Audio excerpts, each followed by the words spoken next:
Another episode of Two Mics, One Marriage. Get ready because this is the one you guys have all been waiting for. Everyone wants to know, how did you guys meet? How did you start comedy?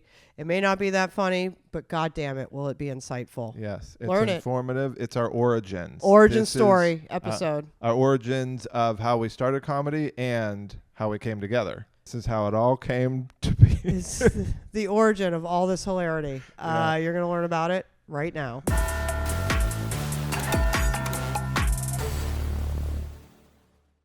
All right, Two Mics, One Marriage. Here we are once again, another episode. We don't number them because you don't know what order you're going to see them in, so who cares? When you're watching them. Yeah, just look at the titles, see what strikes you. Yeah, just read the description, or don't. Just come in blind. You never know what you want. With today, we're going to do something different that we normally don't do.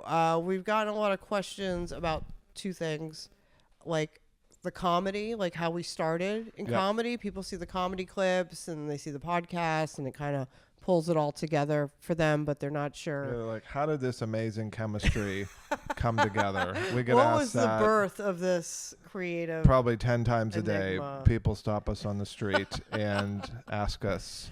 Yeah, it's pretty much just our cat. But so there's that, and then there's how we met. How we met. How this all started. Is this new?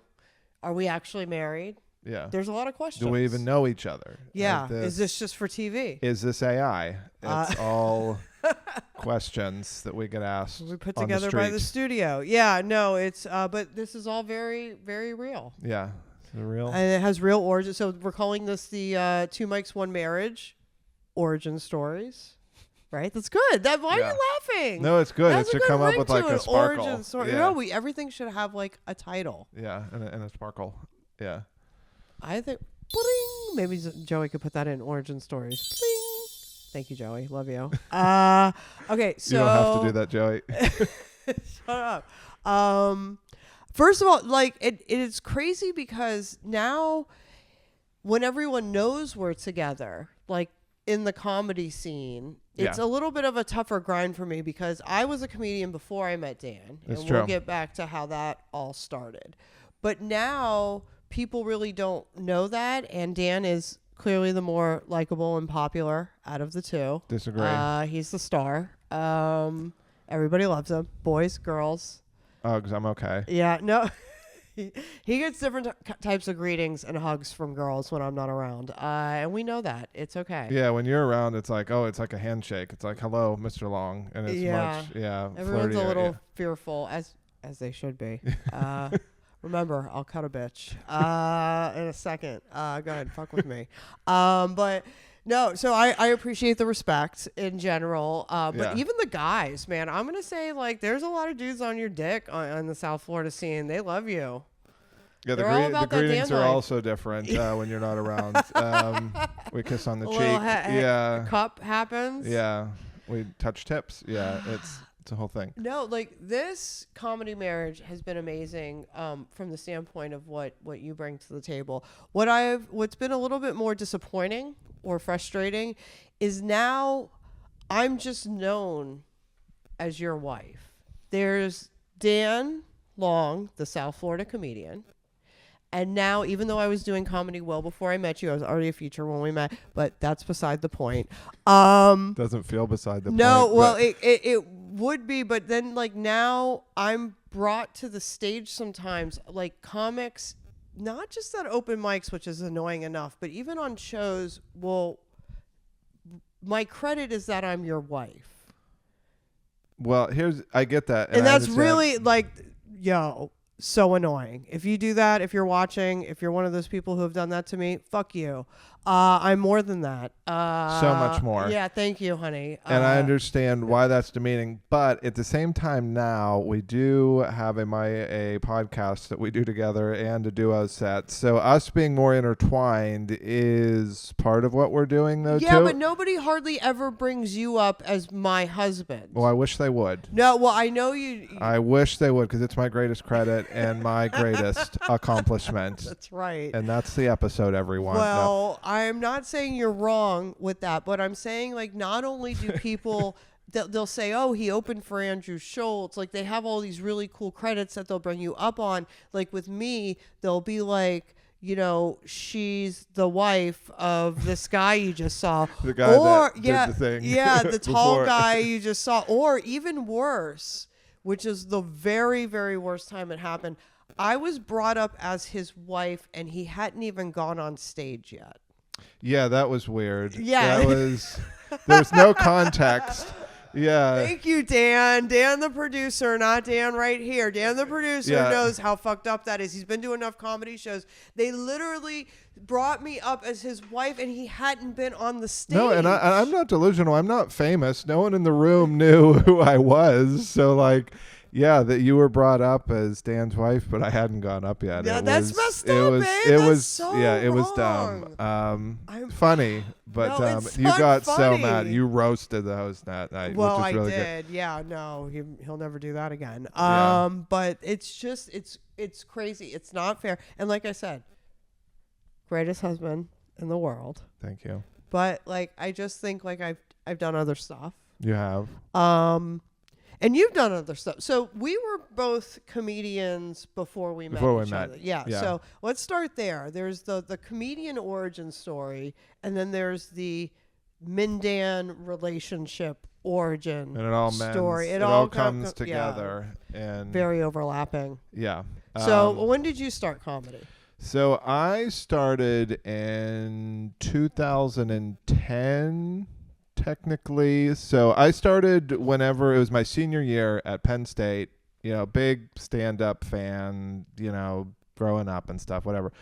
Wanted to try it, and I found out there was a club. It was called Second Floor Comedy or Second Floor Stand-Up, something like that. And I saw there's a club, and I was like, all right, I'm just going to try it or whatever. And I wrote out, 3 different jokes or whatever, but I structured them, whatever. Okay, 2010, right? 2010. Okay, so I think you definitely eclipsed me. Yes. I was not doing comedy in 2010. So I started then, and then, was happy how it went the first time. And then I stuck with it through the rest of the year, did the club, and we did shows once a month with it. Did your friends support you? My friends came out to me every show. And you started bringing your friends right away? I brought my friends to every show. I posted clips so even at right the away. beginning, you were out there. I was out there. Amazing. Yeah, and it was and that's kind of a little bit different than your story. That the come down from that was a little bit intense. So you mean when you started doing comedy in front of strangers? Yeah, the first show, actually, technically the first show I ever did was the basement of a McDonald's in State College. Which, I never even been to a McDonald's that had, a basement bottom floor. I didn't know McDonald's had a basement. I don't know why they let us do a show there, but the club, Second Floor Stand-Up, we booked a show there, and we went down there, brought our friends to this dim, darkly lit, grimy McDonald's basement. We all went up there, did our shitty jokes, because we were all, 4 months in. And, yeah, that was my first show, and then did that for a while. You got a good response. Yeah, I did. I got, because it was my friends or whatever, so I got a good response. That's a from nice them. start. That's a nice, it gives you feel supported. Yes. So it was a good start that way, and then I did one of my other first shows outside of State College, Penn State, was I hosted.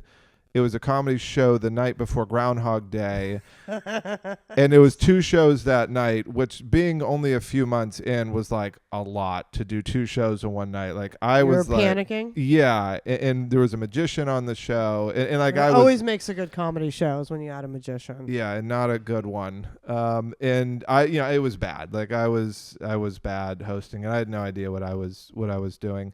And then so did that, and then after I got out of college. Yeah, out of that bubble. Then I didn't do stand-up for a year because I was working at the newspaper. I was broke as shit, couldn't drive there. And then after a year to be at the newspaper, I started back into it again.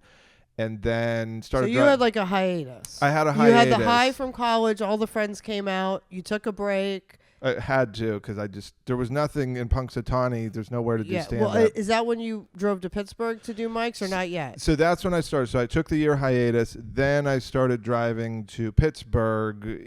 Started out maybe every once a month or so. I would be able to get there because my hours were crazy there. But I would make it down there, and that's so when... you drove an hour and a half for a mic? Hour and a half for That's mic. insane if people don't know. Sometimes So more time than that if the weather was I bad. won't even drive 20 minutes. Hour and a half, maybe 2 hours to get to a mic. And I hadn't done it in like a year, and my friends were no longer at the mics or the shows. Yeah, so how'd that go for you? Bombed. Yeah. And that was like the come down of like, because I thought the first year I did it, I was like, I'm really good at stand up. it was all my friends. It was like all my friends laughing at my shit at the shows. And I was like, I'm good at this. And then when I started doing it for strangers, it was bad. And that's like, and then so I started doing the mics there, and then started to get a little bit better. And then there was a guy his name was Zach Hudak. He actually died a few years back. Oh, R.I.P. And he started taking me to shows like on Western PA, and then I was starting to get better. And then other people asked me to be on shows, and stuff. So there was a progression that there was happened. a progression. Once I started bombing, and I realized I wasn't good. That's when I started to then get better, because I was like, all right, you're not good. What are the strides you have to take? I couldn't imagine driving an hour and a half to an open mic to bomb. It was horrible. What's that hour and a half back, especially like in the winter, crippling. in the hills? It was crippling. And I was so rigid back then. When I would drive to the mic, I would just keep repeating the 5 minutes I was going to do on the mic over and over again the entire drive, and then I'd do it, bomb, drive back, be sad. and that was the routine. And then, like I said, eventually started to get to Pittsburgh maybe like once a week, and then was doing more shows on the weekends in the backwoods of Pennsylvania, Cook Forest, and did some shows at bars in Pittsburgh. And then I was about, let's say, 2 years in, and then I moved to Florida. Moved to Florida, and then obviously started doing all the shows down here, and that's I've been progressing. You've been doing that since. So when did you move down here? I moved down here in August of 2014. So I would say like August of 2014 to now is you doing comedy the most consistently. Yeah, because even at my max there, like I was maybe doing it once a week. Like that's just all I had the time for. I mean, that's still a pretty good rep at the beginning. But when I came down here, like I was doing mics multiple nights a week. Like as soon as I moved down here, I didn't like waste any time. Like I jumped right in. First week I was here, I did a Dada mic. Like probably within the first week or two I was down here, I did the Dada mic. Okay. Immediately jumped back in it, asked where the other open mics were, and then first show I did was one of the Degenerate shows, Damian Figler and Coronado and them. All right. And then, wow, Coronado giving you your break, huh? Damian was the one that asked me to do it, because he found out I was a Pittsburgh guy, so he was from Pittsburgh. So that was the first show.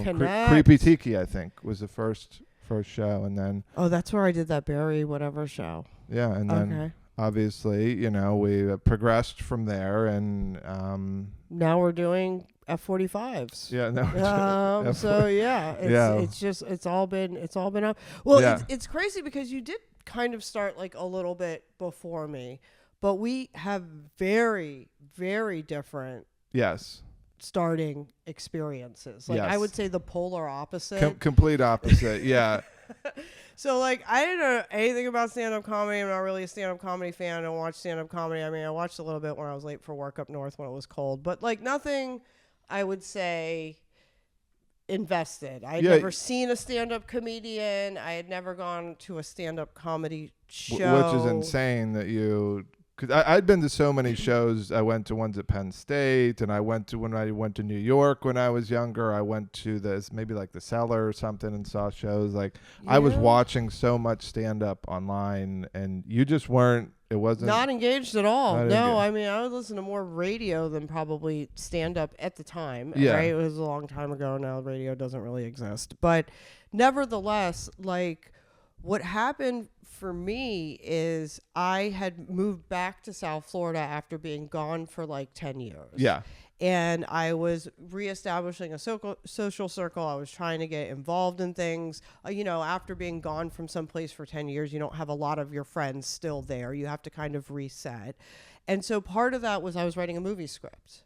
Yeah. And I saw online comedy writing class at the Improv. And I knew the Improv was stand-up comedy, but when I saw like a comedy writing class, I thought it was like a writing class, like so, screenwriting, yeah, or like whatever, or sketches, screenwriting, shorts, whatever you're writing, like a creative writing, like if you're writing funny things. So my script was a funny breakup comedy, and I was like, I want to really get into this. I want to write this. So I showed up first day of class. I had my script. I had all my folders. I'm like ready to go, and I walk into the Fort Lauderdale Improv. It was at the Dorco. Yeah. Babe, you saw how my I prepared binder for and that my Tiki trapper Hut. keeper. Oh my and- god, I had so many lists for the Tiki Hut vacation. No, I came prepared. I like to learn. Yeah. If you want to fault me for that, then so be it. But I love to learn, not just like to learn. So I was ready to like knock this. It was fresh. I was feeling it. I had just gone through the breakup. I wanted to write it. And I show up, and that's when it is explained to me that a comedy writing class was actually a stand-up comedy writing class. And everyone who had taken the class and was there to learn how to be a stand-up comedian, which I did not stand on stages. I just want to put that out there. I did not stand up in front of people. Yeah. Outside of leading a business meeting, I shook in front of. Yeah, it was like not, I'm not. You're not trying, like public speaking. That was not something. No, I hated public speaking. It was awful. Who does that stupid thing? So not only did I like hate standing up in front of people, I wouldn't say I'm like by nature an attention seeker. As far as like, I'm not like, I'm fine with verbalizing my point of view, but I don't need to be the center of attention. You're not shy. You're not a shy person. I'm you're direct. boisterous, but you are not. You are not attention seeking. You're not like, it's like, oh God, Minda's here. Everyone has to pay attention to her. Like, yeah, it's not you my ain't that nature bitch. to want to be on a stage. So Yeah. immediately I went up to the lady running the thing named Renee, and I said, I'm so sorry. I thought this was for like screenwriting and like creative writing. I don't know anything about stand-up comedy, and I don't stand up in front of people. And so I want to leave, and I just would like a refund, please.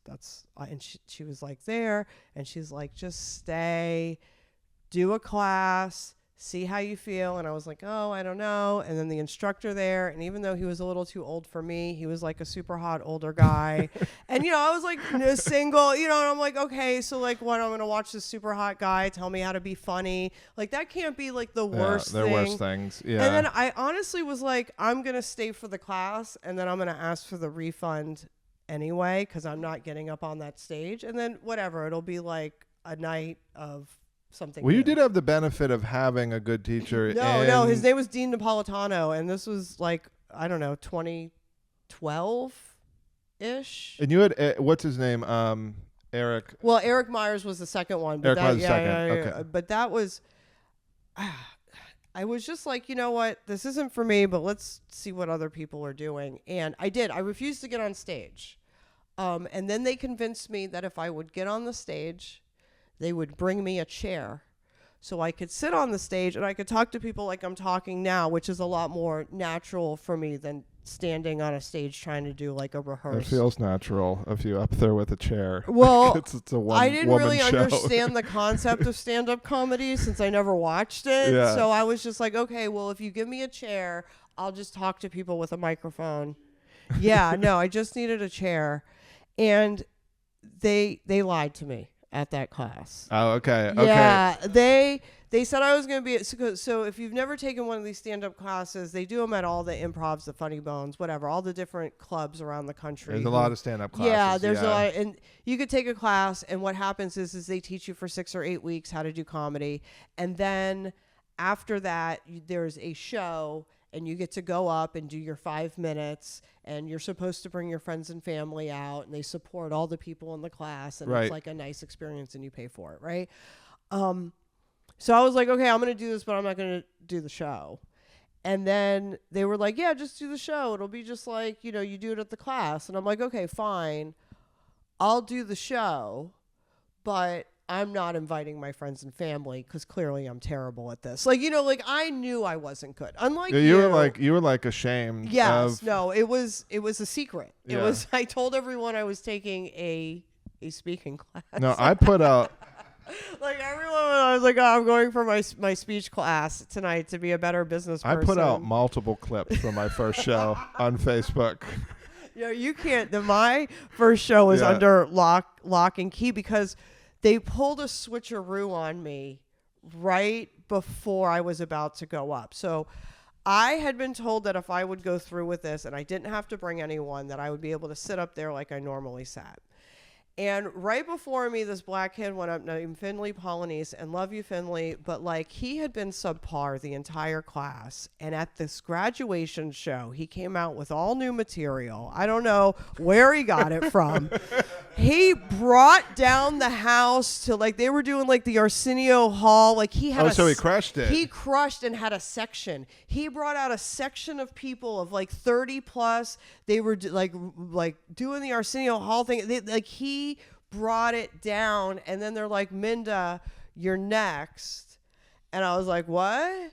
And they're like, yeah, and there's no chair for you. We're not going to give you a chair. Which is good. You sitting up there in a chair would have But been I had weird. only People would have done- thought you were handicapped. Like Besides the first week that I refused to go up, all the other weeks I had only gone up and sat in a chair. That's all I was accustomed to, was sitting in a chair and doing my spiel and talking to people, and that's all I knew. it would have felt like the vagina monologues. Like it would have felt like you this doing black a dude one-woman crushes show. with his section of 40, and like just like almost standing. You go up there, no one's there to see you.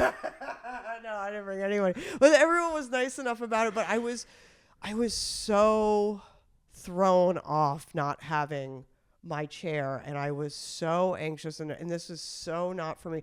So I start doing my jokes, but like pacing the stage like a caged animal, because no one had let me just be on stage. Like sitting down, you can't pace, no matter how nervous you are. Never trying it standing up, you do not know the fallbacks of nervousness, which one of the very, like, people speed through their sets, they pace the stage. There's like 5 or 6 things that every new comic does that's a normal nervous. Well, I paced a lot. Yeah, I was compared to a giraffe at the never zoo. Yeah. standing. Yeah. I was but I was getting through my jokes, and people, they were into it. It wasn't going as well as Finley's set did, but you know what I'm saying? Like, I'm holding it together. And then I was doing so decent by the middle that I was so amped up on the experience that I totally messed up my final punchline in a way that made it make not any sense at all. It made no sense. I forgot exactly what I did. I inversed words. It didn't make any sense. The whole place goes silent. And because I had never done one class, standing on the stage and then getting off the stage like a normal comic does, which, if you don't know, a normal comic is, they say, all right, my name is Minda, thanks for watching, check me out or whatever, have a great night. That's how people get off the stage. But when you take an entire class sitting on the stage like this, there's no formal exit that ever happens. I just kind of climbed off the front of the stage at the class, and someone took the chair away. So I bombed. It's funny that you didn't know that. Or nobody because brought it you up. hadn't watched, because you don't watch stand-up. I don't watch stand-up. So I don't know what people are doing on Yeah. stages. I would have never got on a stage if I didn't accidentally sign up for this class. It would have never happened if I didn't accidentally sign up and I wasn't promised a chair. Okay, Yeah. I would have never even showed up for the show if I was not promised a chair. So now I have bombed my final line. The entire improv has gone silent because nobody understands the joke because it doesn't make any sense. So you've iced Finley's I've iced corner. I've iced the whole improv. Yeah. And because nobody taught me how to get off the stage, I just awkwardly put the mic back in the stand and walked off in silence. The most like any normal person would have never done that, and I did not intend on doing that again. I'm going to say at that moment I did not get off and go, I've missed my calling. Yeah. How have I not been doing stand up? Yeah. Like I was like 30 at the time. Like, how was I not already doing this? Yeah. Like that was not, I was like, thank God I didn't invite anyone. Boy, like God, did no one I saw make this. the right move by not inviting anyone to this fucking train wreck, right? Yeah. I was like, I'm never going to speak of this again. I am the only one who owns the video. Have you ever rewatched it? It's as horrific as. Someday we'll Because release the it when you're dean- more, yeah. The host of the Yeah. show is the teacher, right? So then he has to like get back up, and he's like, "Oh wow, that was weird." Yeah. He's like, "Okay, that's Minda." Our set's over. You wouldn't know, but Oh god, it was so bad.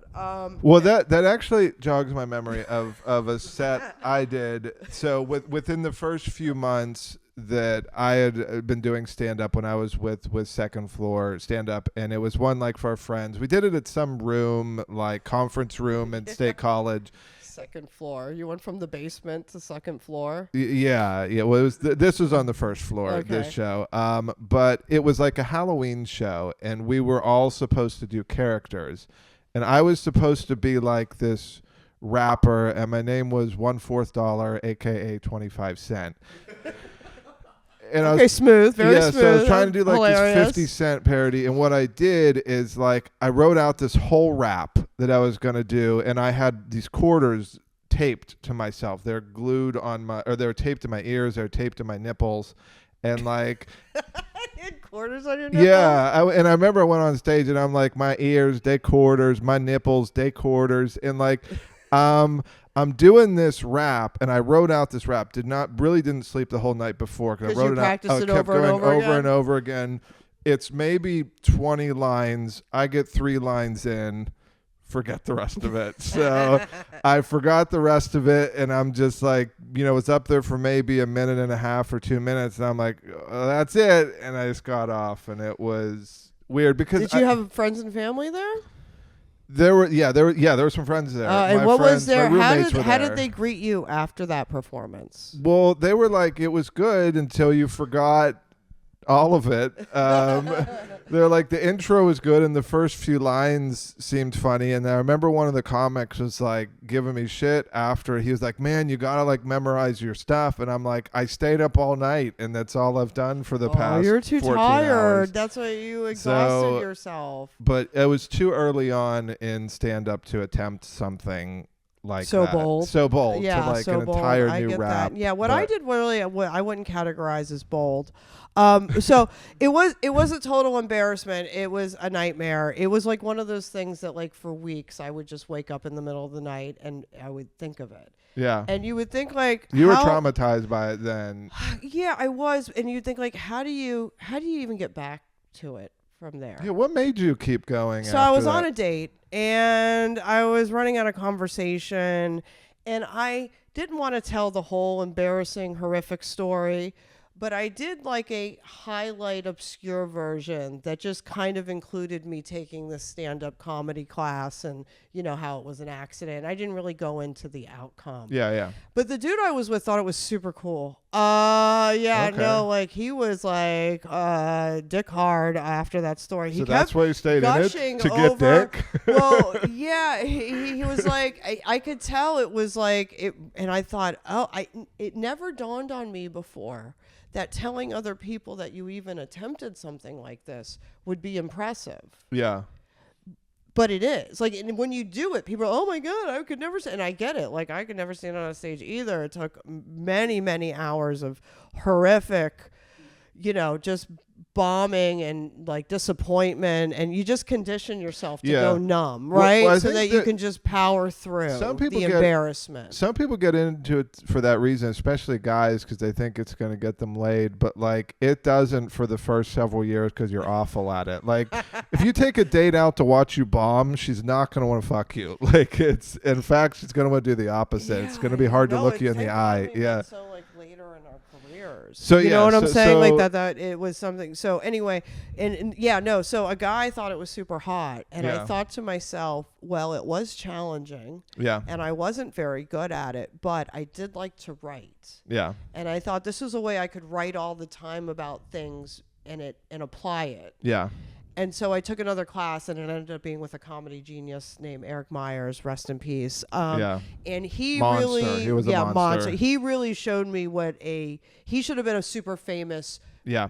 Yeah. He's globally known stand-up comedian if he, didn't have all his own issues to deal with. Yep. But like, it was one of those things where like he really showed you what it could be. Yeah. And how much, and it did help me write the movie. And It Dean was great supportive. too. You had the benefit of having 2 really good comedy teachers, which doesn't always happen. No, normally your comedy teacher they suck. Yeah, basically. Yeah, there's definitely some this rough was just classes like out there. luck. And then finally, it how we joined together to wrap this up was I was booked on a show. But people knew me. It took me a few years to get into it. I like showed up every couple months and did some open mics, and then over time, as I kind of got better and better and more comfortable, and I didn't go up only last so no one would see me. Yeah. It took years, but I finally became more of a local kind of stand-up comic. Yeah. And I was on a show. Yep. You were. We actually had technically maybe met briefly at a mic, or you actually even came to my mic one time at American Rock Bar, which you don't remember meeting me. You meet a lot of people in stand-up. It's very transient. And I saw you, and you were kind of standoffish. I thought maybe you were a lesbian, so like I didn't really know. And then I went to a show at Funky Buddha, which is a great spot for stand-up. It was. One of the R.I.P. Funky Buddha. Wow, we're R.I.P.ing a lot of shit in this comedy. You talk about comedy, you talk about death. It's true that. Same shit. So I was not booked that night. I'd been down here for maybe 8 or 9 months or so, and went to Funky Buddha on a Saturday night with my brother and my friend Sean, just to like watch and support and hang out. He was trying to get a spot. That's the word on the street. He says that's not the case, but that's what I heard. Well, I was given a spot that I didn't take. Okay. And, because you met me. But no, I didn't have anything to do that night. So I went to hang out Saturday night, and I saw you go up. I went up. Yeah. A goddess hit the stage. She transcended upon the stage. I did a lot of dark material that night, which I didn't know was right up his alley. Loved it. Very dark. Talking about death and decay, and was really, really into it. You did well. You had a good set. I did have a great set. You had one of the kind of stand-up sets of the night.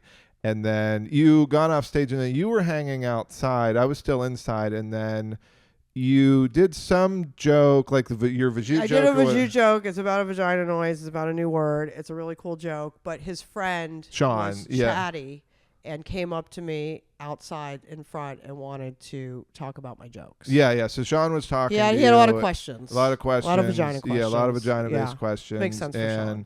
And then I kind of came over and joined the conversation, and then you and I started talking, and then we ended up leaving to go to, we invited you. I kind of threw out a half-assed invite to go to Third and Third. Half-assed. R.I.P. again. Yeah, they didn't make it either.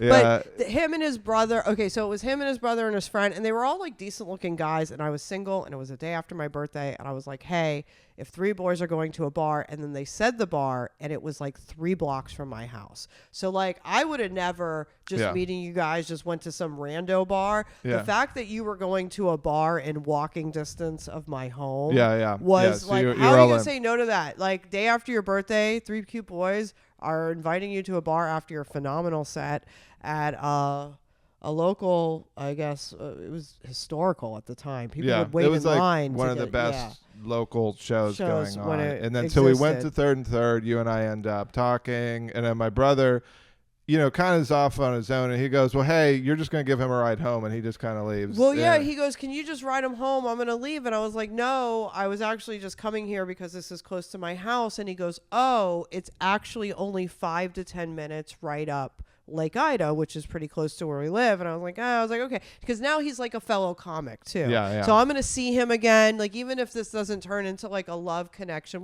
so I was like, yeah, no problem. Your brother was such a fucking liar. It was 25 minutes up the road. Like, and we were drunk. Like, I almost hit a fucking roundabout. Like, going, you almost tanked that roundabout. Yeah. You hit that shit. I had never even been all the way that far west on that road before.